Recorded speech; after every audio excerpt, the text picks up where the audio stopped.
Bonjour à tous, vous pourrez désormais écouter chaque mois une nouvelle perle d'histoire inédite. Ça commence le 1er novembre. Ceci étant dit, je vous propose aujourd'hui de découvrir un récent épisode du podcast Culture G, le récit d'un des actes les plus forts de la présidence de Jacques Chirac. Perle d'histoire. Le premier jour de chaque mois, découvrez une nouvelle petite histoire de la grande histoire. Présenté par Gabriel Massé. Je vais vous raconter l'histoire d'une décision qui a sauvé bien des vies, le jour où la France a dit non à la guerre en Irak. Pour comprendre l'histoire du nom de Jacques Chirac, il faut connaître un peu celle de l'Irak. L'arrivée de Saddam Hussein au pouvoir dans les années 70, l'attaque de l'Iran, la répression des Kurdes, puis l'invasion du Koweït en août 1990. Cette dernière attaque entraîne de vives réactions internationales. L'Irak perd la plupart de ses alliés, l'ONU met en place un embargo financier et militaire contre l'Irak, puis elle permet même aux États membres de répliquer par la force. Dans la nuit du mercredi 16 au jeudi 17 décembre 1998, les États-Unis et la Grande-Bretagne déclenchent l'opération Renard du désert. Ils bombardent l'Irak. Le président français Jacques Chirac annonce tout de suite son désaccord. Pour lui, ce n'est pas la solution. Les premiers mots de son intervention au lendemain des bombardements sont pour le peuple irakien. Puis il explique que la France souhaite que soit trouvée une solution diplomatique à cette crise. L'essentiel va être de régler les problèmes. Des problèmes qui ne seront pas réglés par des frappes, bien entendu. Et par conséquent, le rôle et la volonté de la France, c'est de tout faire pour faciliter la sortie de cette crise. Aux yeux des Occidentaux, le fautif, c'est tout de même Saddam Hussein. L'embargo souhaité par l'ONU pour désarmer l'Irak fait tomber ce pays dans la misère. Mais Saddam Hussein s'accroche au pouvoir en réprimant sévèrement toute opposition.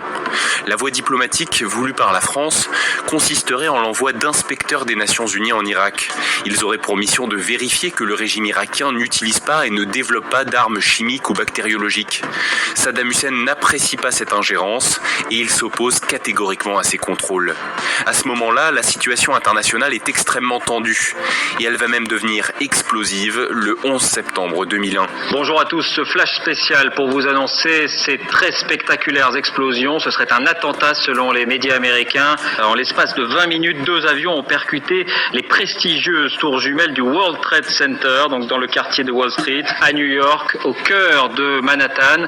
Au lendemain de ces attentats du 11 septembre, les États-Unis, touchés en plein cœur, veulent riposter. Ils décident d'intervenir en Afghanistan contre les talibans. Selon les États-Unis, l'objectif est de capturer Oussama Ben Laden et de détruire l'organisation terroriste Al-Qaïda. Le 11 septembre dernier, les États-Unis ont été frappés. 6000 innocents ont perdu la vie. C'est monstrueux.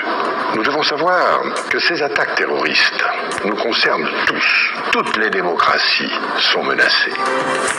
Tout comme le Royaume-Uni et le Canada, la France soutient une intervention armée en Afghanistan. Les opérations militaires se feront sur une longue période. Elles viseront à punir les coupables et à détruire en Afghanistan les infrastructures des réseaux terroristes et leur soutien.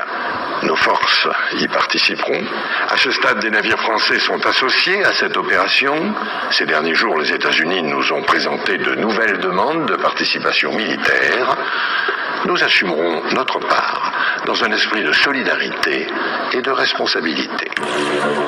Cette opération, c'est le début d'une guerre, la guerre d'Afghanistan, qui durera jusqu'en 2014.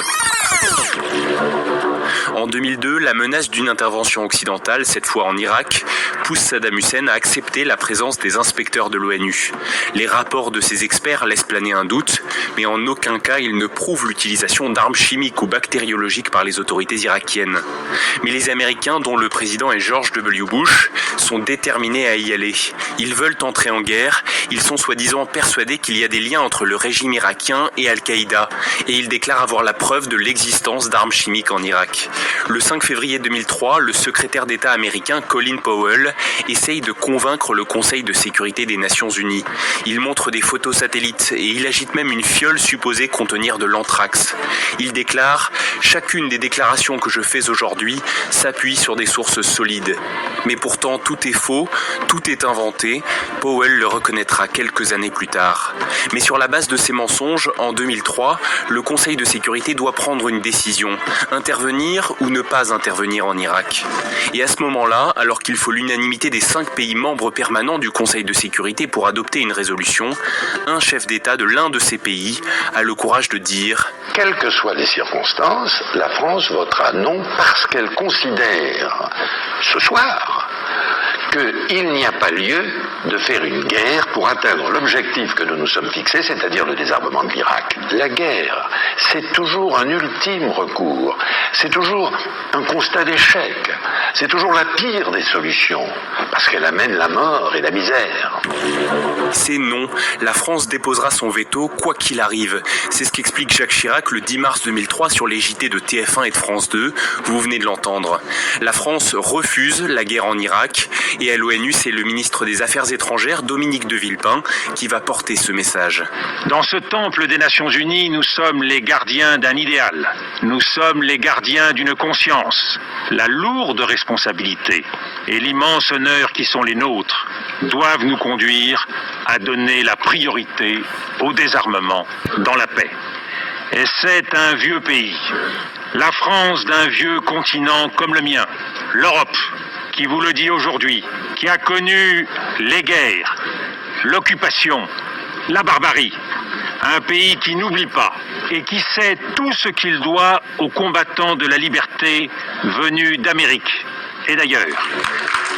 À la fin de son discours, devenu célèbre, Dominique de Villepin est applaudi, principalement par les pays membres non permanents du Conseil de sécurité. En tout cas, c'est sans précédent, la France a dit non à l'Amérique. Les États-Unis, déterminés, vont alors passer outre les Nations Unies en prétextant faire une guerre préventive. Avec la Grande-Bretagne, ils envahissent l'Irak le 20 mars 2003. C'est le début de la Seconde Guerre du Golfe. En quelques semaines, le pouvoir est renversé, Saddam Hussein est arrêté, il est jugé par un tribunal irakien et pendu le 30 décembre 2006. Les États-Unis, eux, vont s'enliser dans un conflit meurtrier, coûteux et sans issue évidente. D'une certaine façon, Jacques Chirac l'avait prédit en 2003. Personne ne peut dire à l'avance quels sont les résultats d'une guerre. Il est rare qu'ils soient positifs. Cette guerre en Irak s'est terminée en 2011 et selon les estimations, il y aurait entre 100 000 et 500 000 victimes, dont 4 500 Américains. Outre un drame humain, ce conflit aura été un gouffre financier. Les opérations militaires ont coûté quelques 800 milliards de dollars rien qu'aux États-Unis. Le nom de Jacques Chirac a certainement sauvé la vie d'un grand nombre de militaires français et évité à la France d'alourdir considérablement sa dette publique. L'histoire en plus lui a donné raison puisque les cicatrices de cette guerre ne sont pas encore refermées en Irak. Malheureusement, ce pays qui a beaucoup souffert est encore très instable aujourd'hui. Merci d'avoir écouté cet épisode. N'hésitez pas à le partager et à vous abonner au podcast Perles d'Histoire. On se donne rendez-vous le 1er novembre pour un nouvel épisode inédit.